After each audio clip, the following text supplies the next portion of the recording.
Hey, sorry we're late. You must be Coach Dupree. Oh, yeah, you guys just moved into the neighborhood, right? Yes, sir. I'm Gary. This is my son, Morgan. Well, we're thrilled to have another participant on the team. Well, hopefully Morgan will do more than just participate, Coach. Let me guess, Gary, you're one of those win-at-all-cost parents. No, not really. Gary, it's important that we teach these little guys, the youth of the nation, that in the real world, there are no winners and losers, only participators. I don't understand. Okay, well, let me break it down. One day, little Morgan is gonna apply for his dream job. Yeah. But there are gonna be 100 other little Morgans who want that same job. So the boss can only give the job to all of them. What? Isn't that great? No, that's the opposite of the real world. Morgan, why don't you just go run and play? Coach, healthy competition is a good thing. Oh, well, I believe in competition, Gary. I keep score. Right now, it's 25 to 25. In soccer? Yeah. That seems like a really high score. Well, that's because anytime I see these kids do anything, and I mean anything, I award both teams a goal. Way to breathe, guys. Way to breathe. Keep breathing. What are you doing? Gary, history has proven that societies based on everyone getting rewarded equally, regardless of their work, are extremely successful. Have you ever read Animal Farm? Yes! Those pigs were geniuses! No, look at these kids. They're so bored. That one's literally on the ground picking dandelions. No, he's literally picking his future. And one day people will pay him millions for it. They won't. Oh my goodness, it's been 5 minutes. Time for trophy break, kids. Trophy break. Here we go. All right, kids. All right, trophy time. Here we go. Hunter, you get a trophy for kicking the ball out of bounds because you don't believe in boundaries, do you? That's a really bad lesson for children. All right, and Joey gets a trophy for using his hands. Way to think outside the box, buddy. Don't do that. Just don't do that. Okay, and Mikey gets a trophy for eating the most orange slices. Yes, there you go, bud. No one should consume that amount of vitamin C.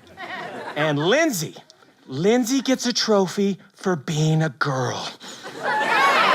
What an accomplishment, right? Good job. All right, now get back out there so you can earn the rest of these.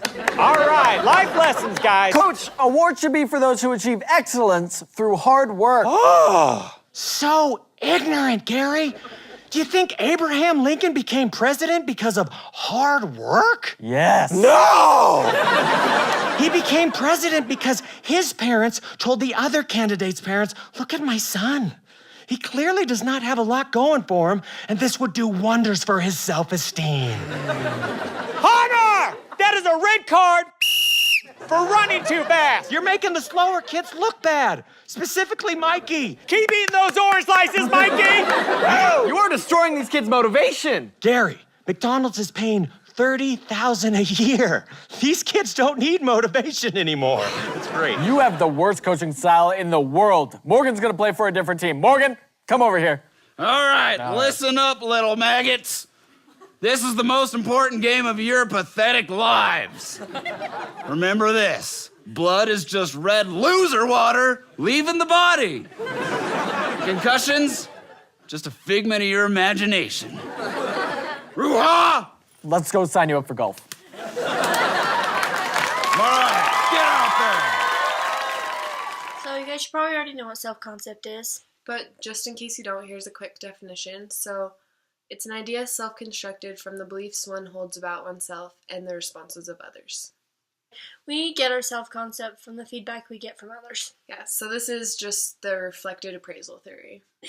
We care about what people think, and what people say and do to us shapes how we see ourselves. Yeah, so it creates an image, and that's always really hard to change. So even if it's not always accurate, we listen to what other people say, and like if it's negative, it can create a distorted image on the way we think of ourselves. So the way we think really affects the way we act, so our self-concept really matters. So like if you have high self-esteem, then you're more likely to have the confidence to do things that you want to do. And if you have low self-esteem, then you'd be too worried about what other people think. And you just, I don't know, you won't be able to do as many things because you're too scared. So in addition to that, a self-fulfilling prophecy is just when what you expect is going to happen does happen because of your way of thinking. So hold your expectations. Like, we say it a lot in sports. I know we did for volleyball. Like, we went into the game saying, oh, we're going to do good. We're going to win. So you go in and you do your best and you try and just stay positive about winning. Because, like, I don't know, when you're positive, you feel better, you play better, you do better. And I know there were a couple games where we went in thinking we were going to lose, and we just started off in a bad mood, and everyone was already mad, and, like, we had no right to be. And so things just went downhill from there, and we didn't even try. Yeah. And that's a perfect example of a self-fulfilling prophecy, I think. So when looking at a sports team, it's really interesting to see which each player's self-concept is. Like, is it positive or is it negative? And, like, which is more helpful and, like, how other people react to them. And, like, if confidence affects the way a player plays and, like, what builds into confidence and how to bring your self-concept up, that sort of a thing. Okay, so we wanted to focus our research on sports and the way self-concept can affect the way you play, whether or not a confident player plays better, what builds up the confidence, the way your teammates can build you up, and the way coaches' feedback affects the way you play. So we went through our high school and got a few people that played on different teams, and we wanted to just ask them about self-concept and what they do before each game and how other people react to them when their self-concept is positive or negative. So the first question we asked them is, what do they tell themselves before a game? And this is what they said. I try to encourage myself so I can know that I can do it, so I don't bring myself down. Focus, and I tell myself when I come out and I'm on the floor, nobody can guard me, I'm unstoppable. 4 games, I tell myself to trust in the process, that we've done this almost all of our lives, and we've practiced and worked hard for this, and we know what we can do. So I just kind of tell myself to not have to worry about little things, that if I do the best I can and only worry about myself, then the outcome will be what it is, and I'll have to live with it either way and improve on things I can after and go with the flow. Right. I give myself a pep talk. I look myself in the mirror and I talk about what I want to accomplish. I'll say I want to score this many points, or I'll say I want to move my feet. I'll say I don't want to get yelled at by Breanna or by Mr. B. Hey! Or rip that guy's head off. Okay. I like to imagine myself playing good that game. Just, this is gonna be a great game. You're gonna play good. You're a good player. You can do this. Just talk myself up. So the general trend was basically they were telling themselves positive self-talk. They told themselves they were gonna do great, and they visualized it, and they made goals, so help them know that they could succeed in what they were doing, and By that they were creating self-fulfilled prophecies, and by convincing themselves that they were good players, and they were just creating confidence and building up their self-concept, so that when the game started, they were ready and they already had a positive attitude about it. It helps to go into a game with a positive attitude, because then others that look up to you stay positive and help you with the game. And if you go in with negative, then everyone starts getting down, and it's just hard to bring everyone back up when it starts out with a negative trend. So we asked them if they ever told themselves negative things. And honestly, most of them said no. They said at least they try not to, because they know that going into a game with a negative outlook just is bad for everyone. The next thing we asked them about was what their coaches told them. They motivate me, they give me confidence, they tell me that I'm the greatest player on the floor, and that nobody's better than me. I think when he tells me that, it gives me confidence that I'll be able to do good things and that I can, do good. It just helps me try and keep on doing what I'm doing. If you do lose, they teach you what you did wrong. Do they do that in a bad way or a good way, would Good you way. say? They just kind of explain it. They're always trying to push you to do things that you don't think you can do. The coaches are a big key in the team chemistry, so obviously they will tell you things you did wrong, but they've never they always encourage us to do things that we want, that we can do everything. They never told us we can't do anything, because obviously that's not a very good coaching tactic. But if your coaches have confidence in you, they're kind of like your role models, even though your teammates are the ones that really pick you up. Your coaches are the leaders of the team. They're the older ones, the ones that you try to make proud of you. So when they tell you that you can do things, you kind of get a sense of achievement, that you know that if you do it, then they'll be proud, and if you don't, they still believe that you can no matter what happens. But he's always like, you can do it, and don't let this person beat you, and like hearing that, it's like, okay, I really can do it. I want to win.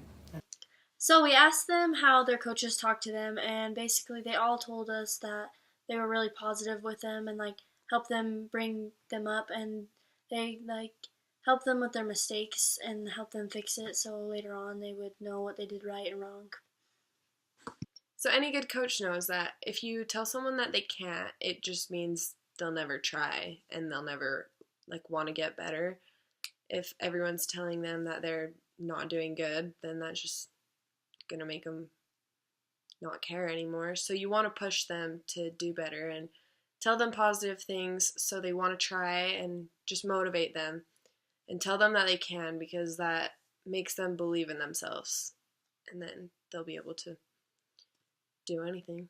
Yeah, and it helps us to believe in ourselves if others believe in us, and especially our coaches. Like personally, like when my coaches tell me like I can do it or what I'm doing is good, like it just helps me feel better and be more confident in myself. It just helps the whole team. It brings everyone up. So obviously coaches know the power of like self-motivation and what your self-concept can do to the way you play and how it can affect like your actual actions. And they just know that if you believe you can, like you will. And it's as simple as that. We asked them about their teammates, if they had ego busters or ego boosters, and how other people were affected by them. A lot of the times they said when their teammates were negative about how the game was, like it was hard and it just got worse by the like each point or something. It turned into a downward spiral after that, and things just kept going bad. I think no one wants their mistakes pointed out to them, because obviously when you make a mistake, you know you did something wrong. And a few of them said that when their teammates come up to them and tell them good job, or if they do happen to make a mistake, it's always better when someone comes up and says like, hey, it's all right, you'll do better next time, like we'll get it, we're all right, we can get past this, rather than when you get ignored or glared at. Or the worst part is when you go to give someone a high five and they accidentally miss your hand. Just didn't see you or something, but you know they're just mad. Just makes it worse. It brings everyone down. Okay. So I really think it's more helpful to have an ego booster to boost up your self-concept and the way you look at your actions and what you're doing in that game, because it creates positive outcomes. If you think you're doing good, you'll always have that momentum to keep you going, and that's the most important thing in a game. When you believe that you're doing badly or you get told that, then you get that self-fulfilled prophecy, and just when you start believing that, it makes it worse. You just start playing even worse, things go downhill, the expectation comes to pass, and it just reinforces that original thought that, yeah, I just messed up, I'm doing so bad, and other people telling you that just doesn't help, and yeah. Each of us develops a self-concept that reflects the way we believe others see us.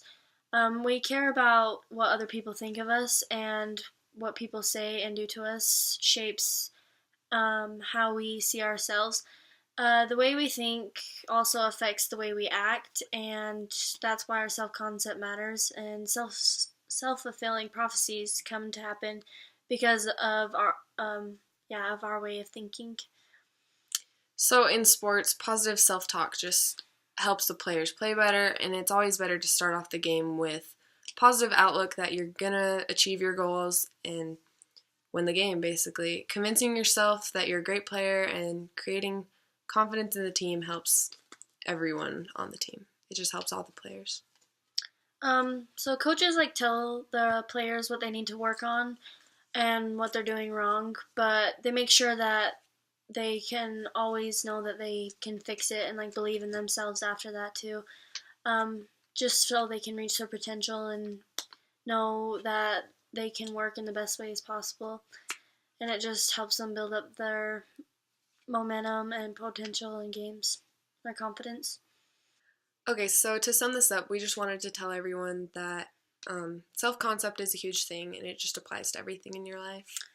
It's so important to have confidence in yourself, because if you have confidence, you can do anything, honestly. It's hard, but just remember that everyone else is too worried about themselves to be worried about you, so be confident. And if you just have a more positive outlook on yourself, you'll be able to do more and reach your potential better. So always try and build other people up as much as you can, and while you're at it, build yourself up too.